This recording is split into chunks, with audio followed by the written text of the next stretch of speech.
Hey everybody, welcome back to the Rusty Mart. Bubba says howdy. How y'all doing? He's been a happy shop dog. Sitting out here with Daddy in the AC. Alright, so we're back, still working on this radiator. Um, the radiator that I ordered from Amazon said it fit perfect. It almost did, except it was too high. So I'm like, I am not jacking with sending it back. It's close enough. I think I can make it work. So it's a big old thick 4-core radiator for this 454, which needs a lot of cooling. So I'm making it work. So I bought some aluminum trip plate and built me a bracket. I got it mounted in place and put some rubber in between here. I had to cut out these little notches right here on the truck because the factory radiator was shorter. So I had to get that out of the way. Anyway, it's very solid. It's got the rubbers on the bottom, and it's got the rubbers here on the ends, and I've got bolts right here, and it's bolted on the back side here. Going to cut this fan shroud. I know it needs somewhat of a fan shroud, so I'm gonna cut where that line is on both sides and save the shroud part. And I'm not even gonna run the bottom one. I'm gonna pull it out. It just won't work because it's raised up. And if you try to connect the two, you're gonna raise the bottom up into the fan. It ain't gonna work. But between having the fan shroud on top, you got your clutch fan plus 2 electric fans. I don't think I'll have a problem. I think it'll be just fine. I actually think this radiator is bigger than the factory. I think the factory may be a 3-core. It may be a 4-core, but man, this one just seems to be thicker. It is taller, so anyway.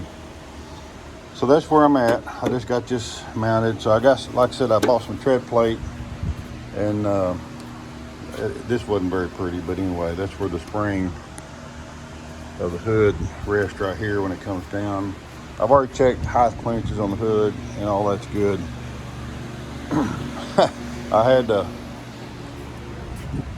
here's some a piece of tread plate there and a piece here, and I had to clean all my junk out in front of this because I don't use the brake and the shear very often, just every great once in a while, and then stuff gets accumulated in front of it. I'm like, you know what, I need to clean this out anyway. So, and I had to pull the shear away from the wall, so because there was pieces, long pieces going through it, so I could use that. Anyway, those are very handy to have, 4-foot ones. My dad bought those years ago when he bought at a sheet metal shop, and we actually had a 8-foot brake and all that for heavy sheet metal stuff. This come with it, and I got it a couple years ago from a friend who had them borrowed. I'm talking about, he bought this sheet metal shop out in 1986, so freaking 38 years ago. And I forgot about this stuff, and my family friend, he said, hey, I borrowed this stuff from your dad years ago, and I don't need it anymore. And I'm like, I'll pick it up. So it's nice to have in the shop. Don't use it very often, but it's nice when you're doing some metal fabrication. And I use it once in a while, and it's very handy to have. And I think I did a pretty good job on that, on those bends right there. I think it turned out pretty good. Got a lip on the back side here, and I think it turned out pretty swell, really. Anyway, so I'm the type of guy, I gotta sit down, my back's hurting. I'm the type of guy that I'm like, okay, that's a problem. Let me see if I can find a solution. How can I make it work? How can I make it fit? What do I have to build to make it fit? And that's what I thrive at doing. and sometimes I mess up and I got a lot of junk around where I'll build something like, well, you know, that won't work. So, but it's trial and error, and I'm not afraid to try something. So anyway, so it's coming along. You know, my wish was that the radiator just fit perfect like the factory one. I'd have been done yesterday, and it's Sunday morning, like 12:30 in the morning. I'm out here in the shop, but I'd have been done yesterday if it fit perfect and everything went back together right. But you know, sometimes stuff like that don't work out right, and you got to have a lot of patience if you're going to work on cars and do this kind of work. You got to have a lot of patience, and like, you know, luckily this is not a daily driver for me. Like, I have to have it to go to work because I have several vehicles, and so I'm able to walk away from it, leave it in the shop. I'll get to it next day. I get to work on it, and I can do that. So that's been the case. I will be using this truck soon. Hopefully, camping trips coming up, whatever. But so I'm trying to get it back on the road and get the AC working again. That's the big factor. And I just love this old truck, man. I just, you know, I got to pump my feet up. Y'all just excuse me. Oh, my beautiful legs. And Bubba's got to have attention, so I'm over here with my other hand petting him. And my white socks and my black shoes. This is shop wardrobe. So, Bubba, nobody giving you any attention. Come over here. Over here.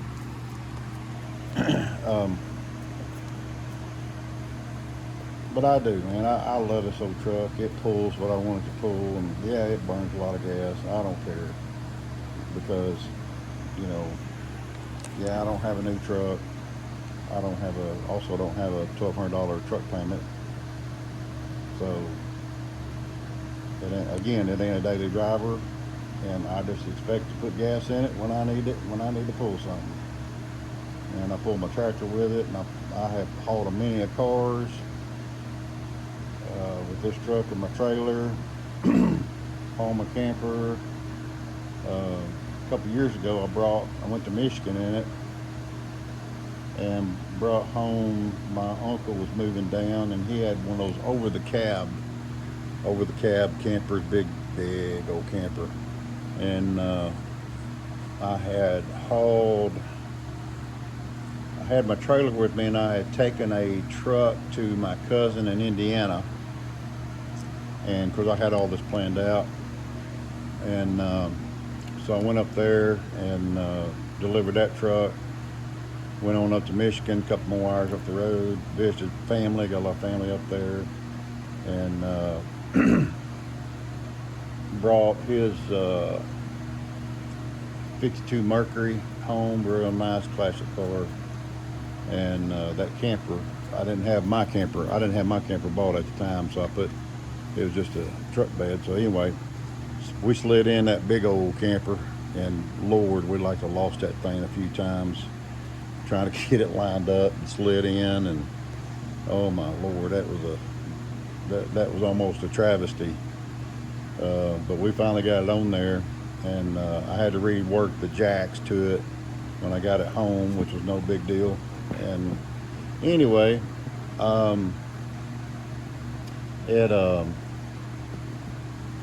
you know, it just hauled it on home. The old truck just hauls stuff. I don't care how much weight you put on it. It just runs on down the road.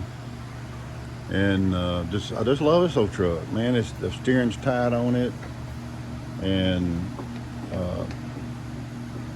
yeah, in town a lot. It gets a little hard, you know, with the 5-speed and shifting a lot. But then it don't bother me. Wife don't like it sometimes. But she does drive it. She can handle the 5-speed just fine. But anyway, it's I just love this old truck, and I love keeping older rigs on the road. I feel like that's kind of my what makes me is I keep my old stuff on the road and keep it going, and I just enjoy it, and I just love this old truck, and I'm just gonna keep on driving it till something else happens. Keep putting money in it, I guess. But man, the price of trucks nowadays, yeah, it'd be great to have a diesel and all that kind of stuff. But man, I have studied and studied and studied diesels, and I'm just no poor boy. But when diesels are great, I've driven a bunch of them, but man, they're pulling some of a gun, lots and lots of power. I know they'll outpull gas burners all day long. I get it. I've done all the research. I've driven them, and that's great as long as they're running. But man, when something tears up, it is catastrophic, and it is expensive. And gas burning rigs, man, they break too, but man, the parts ain't near as high, and they're easier to work on. I'm just saying. Talked to a good buddy of mine today. I noticed the other day he had a new truck at his shop, and I noticed it was a gas burner, and he always has a crew cab 3/4 ton 4-wheel drive, and they're always white. But the truck he had before was a Duramax diesel. I think it was a 2012 model. And he's very, very easy on trucks. They're always clean. They're always well maintained. I think he had 90,000 miles on it, and he bought it new. It was a 12, so he's had it 12 years. So anyway, I helped him set a bed on a truck for him today, and I said, "Hey, I see you got a new truck." He said, "Yeah, that's a 22. It wasn't brand new, but it's got the 6.6 gas in it." And I said, "Well, I saw the exhaust pipe. I knew it was a gas burner." And I said, "What made you go back and get away from diesel?" He said, "Man, the main injector pump went out on that thing, and you just can't change the injector pump on those, because when they go out, you got to change the fuel lines, the injectors, and it's a mess." And he said they quoted me $13,000 to repair it. I'm like, holy cow, man, that's crazy. He said, "Yep, I decided I'm just gonna go back to gas." And that thing, he don't pull the trailer all the time, but he does once in a while. And he said it'll do what I want to do, and it's he said it burned the gas, but I said I bet it ain't bad as my 454. And so anyway, they're just expensive, man. Something goes wrong with them, golly. And I've got buddies and family that has diesels, and I have heard all the stories on them, and I'm like, man, they're expensive to buy. Diesel's higher. Yes, they pull, but dadgum, when they tear up, it's major. And I think at some point, they're gonna price them out of. I don't know. Trucks are so overpriced. Even gas burners, I can't afford new, and I don't want one because I have this old Betsy right here. So anyway, I have just rambled on for 5 minutes, it seems like. But anyway, so I'm gonna call tonight, and hopefully tomorrow afternoon, tomorrow evening, I'll get that shroud on there and hopefully get this thing kind of finished up. Oh, another thing is this oil line. Yeah, again, this thing was supposed to fit C3500, 88 to 2000.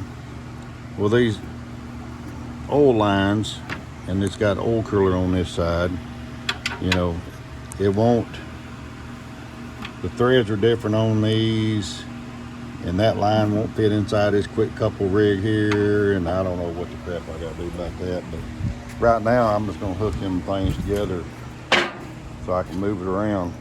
But that's something else I gotta address and figure out. But anywho, so that's my update on this. I did get the new starter put on, and I put new battery cables on it, and I added another heat shield down there, the high heat blanket rig. Added another one down there to keep the heat off the starter, off from the manifold. Man, these things just put out so much heat. And like I said, I put a new condenser. It's got a new screen in it, new compressor, new dryer, all that's new. And so anyway, that's once I get this part here fixed up, then I'll be able to fill it full of fluid and start charging the AC system and all that good stuff. So anyway, that's it for today. Thank y'all for watching. Do me a favor, please like, subscribe, hit the thumbs up button for me. Helps the channel out. And man, we got more videos coming, so y'all stay tuned. Y'all have a great weekend.